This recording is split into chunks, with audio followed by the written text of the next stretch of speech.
Welcome to our first EP collab, man. Oakland Vallejo, the Bay Area, stand up. I'm from that town. She from Vallejo. Said let's collab. She said okay. We all should play. Hot potato. Whoever got the hottest button.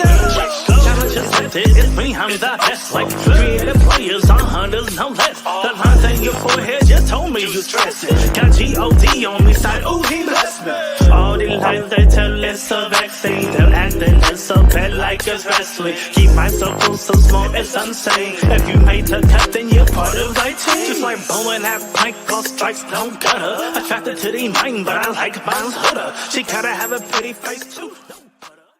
Hello. Good afternoon. If you are on the West Coast, good evening. If you are on the East Coast, good morning. If you're somewhere else, welcome to the Mrs. Best Reviews channel. I am Mrs. Best. We are here today to go over our weekly 90-day The Single Life recap. So that should be interesting. And little special announcement, I should be covering 90-day Happily Ever After. I am about 95% sure that I will be covering it, but it really just depends on what happens with my contracts with work and things like that. So the way we do things for those who are new to the channel is when we go over 90-day The Single Life, we just discuss each person that was featured on the episode and we go over what went down with them as a whole instead of ping-ponging back and forth. So with this episode was titled Tyray Shoots His Shot. Tyray is getting the hang of things. He is definitely getting the hang of things. And that's who we're going to start with today. He is starting to see that sometimes it's just about taking a risk. If it's somebody that you share that like special spark or connection with, then you'll feel it and then you go from there. So Tyray is still in New Orleans and he's trying to get comfortable meeting people. And he talks to a nice lady named Raina. And everything goes well. She was very lively, dancing around. You could tell she's definitely a free spirit, enjoys having fun. And she said the ball is in his court if he wants to do something with her.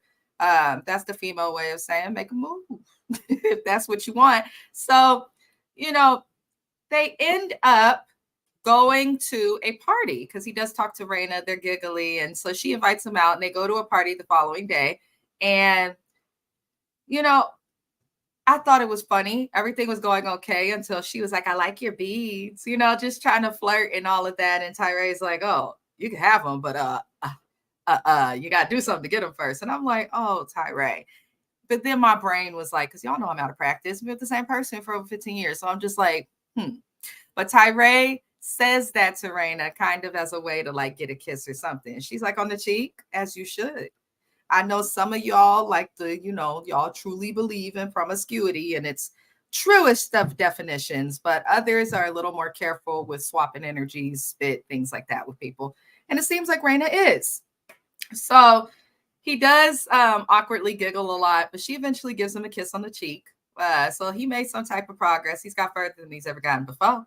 So he's doing good, in my opinion, being so new to dating and all of those things. So I have no complaints. I'm just like, oh, Tyray, shoot your shot, your arrow, shoot everything that you got, player. Do all that you can because you got to make up for some time.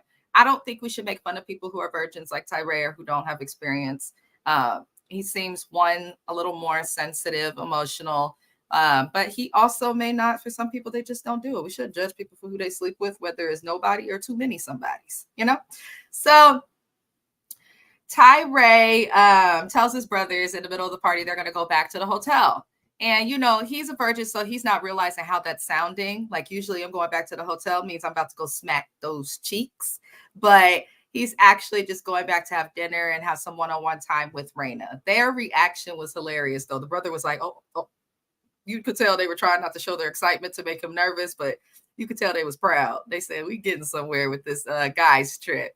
Do me a favor if you've made it this far and you're watching the live replay, or if you're here now and give the video a like. I really do appreciate it. I am on the road to 1,000 trying to do this content creation thing. And ignore my giant sweater that I got in Mexico. It is very cold. We're actually due for a storm or something here in the Bay, and the wind is crazy, like in ways that California don't get wind. So I'm just kind of like cold and my heater's on, but I'm still cold.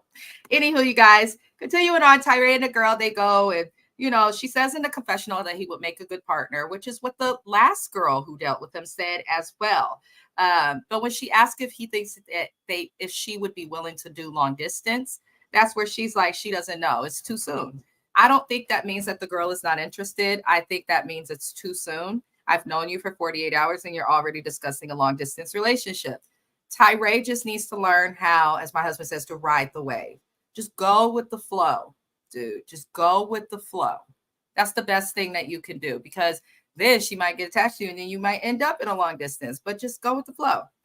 But I do appreciate both people's honesty, and I felt like he asked all the right questions.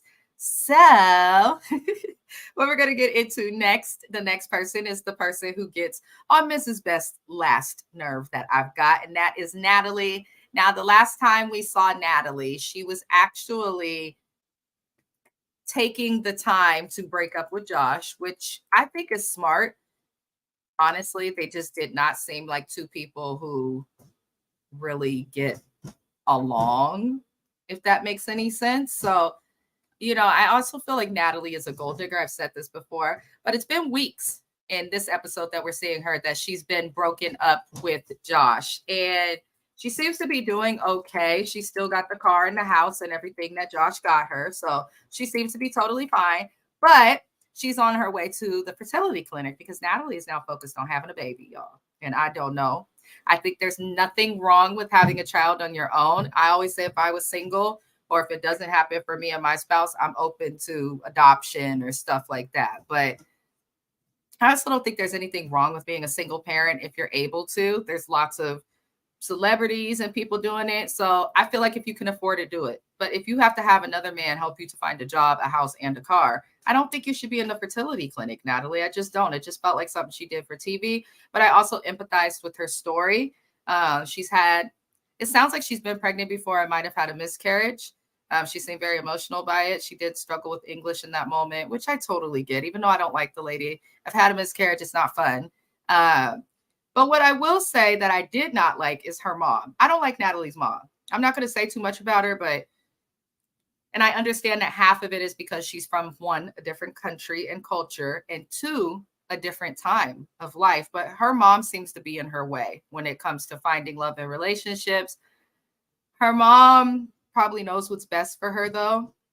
But some people can't just have babies naturally, lady. So, I know you say, oh, if it's the right person, you'll get pregnant. It doesn't always work that way. There actually are fertility issues. So just because it happened for you easy doesn't mean it happened for your child easy or anyone you know. So, it just, I don't know. And then when the doctor's trying to explain shit to Natalie and her mom just is like interrupting, basically questioning everything the doctor's saying, lady, this man has a degree. What you got? Other than a plane ticket here and probably a visa you overstand. What do you have? So anywho, that's pretty much all that happens with Natalie. Her mom is hell-bent on her being married. Doesn't feel like you should have a marriage without a father. That part I kind of get. If you can be in a situation where you have a child with their father in their life, I absolutely think it's better for the child. Psychology backs it up. Science does. It's just a fact. But she's 38, so she is on a timeline. It's considered a geriatric pregnancy, I believe, at 35. So, and that's why autism and things like that are becoming so much more prevalent, because people are having babies older and older and older and, all sorts of stuff. So after she sees the doctor, though, and looks at a sperm donor sample profile, which is what they show where the sperm's coming from and all that, she realizes that she wants a baby with someone that she loves and that loves her back. So I totally get where Natalie is coming from. And I honestly wish her the best in her journey with finding a baby. Not finding a baby. That sounded so bad. Please don't just go looking for a baby and taking it, Natalie. But I definitely wish her well on her journey to have a family. People want to have kids so bad like that. That means they have so much love that they would give to that child. So no matter how we feel about her, I really think she wants to be a mother. And I hope that she achieves that goal. I really do. So we are going to move it on along. Do me a favor and like thy video if you have not already. It means the most to me. John, child, we're going to discuss John next. Now, John is the one who is the brother of, I can't remember their name, but they're a couple. They're going to be on 90 Day Happily Ever After. His sibling was on the show. He says he's a ladies' man, all those things. So he's out with his brother again. And it's been a week since Megan last visited him. And he lets us know that communication between himself and Megan has been sparse. There hasn't been much communication. And when he's out with his brother again, they're going bowling with the little baby. And he mentions to his siblings, like, what y'all said to her actually caused issues. And his brother's like, what you mean, me telling the truth? Come on, bro. If we're keeping it real, you went, listen, that brother can't say anything when his female is like, he went looking for her on the internet. They both have questionable choices when it comes to females. To some extent, I think they're both irresponsible as well. Now, his brother loves him, though. I think he just needs to let John be an adult. Let him ride his own wave. If he makes a mistake, he makes a mistake. You don't have to be there to pick him up. He's an adult. It's just how it is. So John basically lets his brothers know that he's likely going to move to San Antonio in order to be near Megan. And his brother feels he's moving too fast, which I think that they are moving too fast as well. Y'all better like budget, put money together, figure out ways to visit back and forth. But they've only been talking for a few months. They've never had a chance to be around each other. So I guess traditionally it could be too fast, but they're long distance. They got to get to know each other either way. And I would encourage my brother to go towards Megan so they could get the hell out of my house. I really would. But basically, he calls Megan on FaceTime, lets her know that, you know, she explains her concerns over what his brother and wife were saying. And John responds saying that he's willing to move and that he does care about her and that she's different from other females. He also lets her know something I agreed with. You shouldn't let other people get in your head. If I were to take the advice that my husband's family would give, like about him, specifically on his dad's side, it probably wouldn't be advice that would make me want to stay with him. So, you know, sometimes not everybody's going to paint you in the right light. And that's why it's important to have your own opinions about people, if that makes any sense. But Megan seemed to be really happy when he said that he was moving. So, you know, we're going to see what happens more with them later down the line. So the last person we're going to discuss on this very, very short recap, you guys, is going to be Debbie. Miss Debbie, 67. She's dating Ruben the Cuban. I think that is the cutest little title for Miss Debbie to come up with.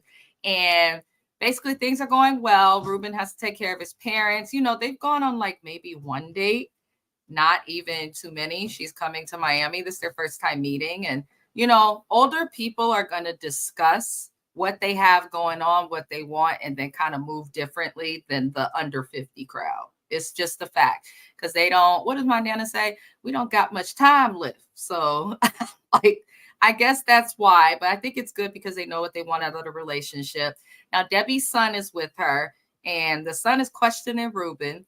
And in his questioning of Ruben, he ends up revealing Osama in that relationship. Now, when Debbie went on the date with the weird guy who liked the murder monster golf, she feels she scared him off, and their, like, you know, spark fizzled out because she's 67. These men are 57 plus. It's weird to hear that your woman's been with a 22-year-old, which was Osama's age. How can a 70-year-old compete with that? You know, if that's what she likes. So I definitely understand the concern coming from some of these men.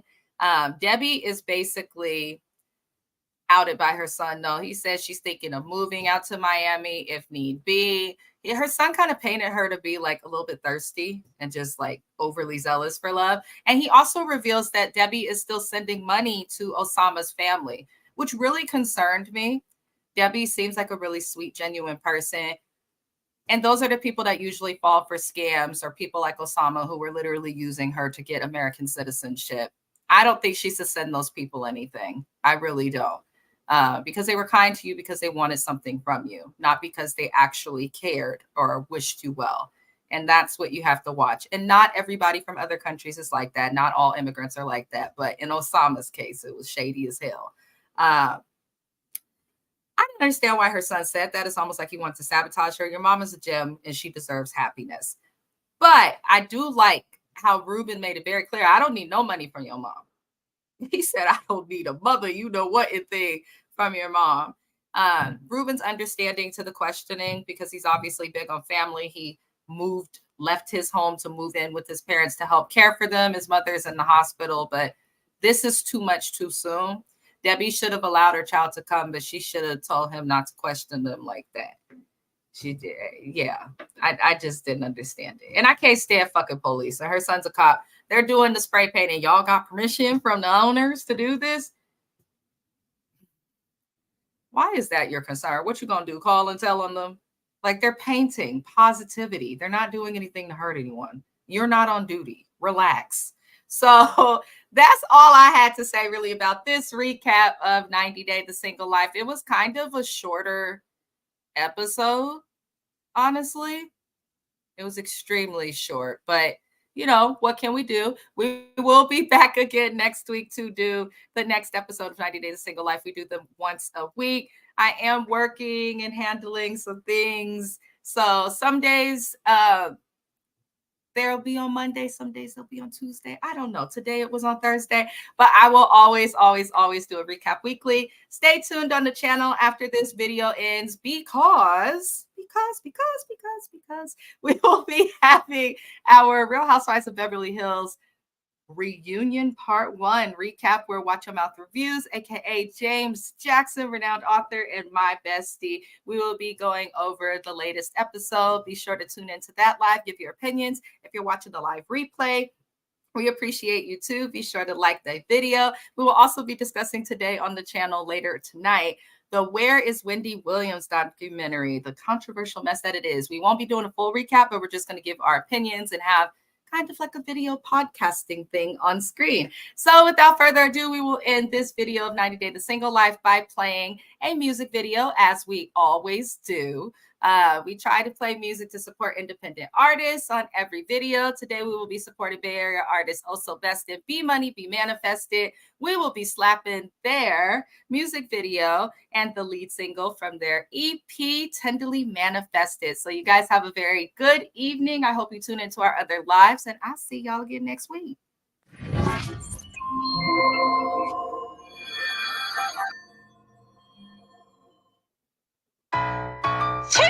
What's up, Oso?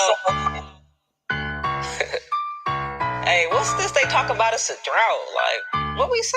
Oh, yeah. The drought is over, about to be a flooding county. These niggas lifting weights and I ain't talking about it. Niggas nerve bittersweet like a motherfucker. What? Shit.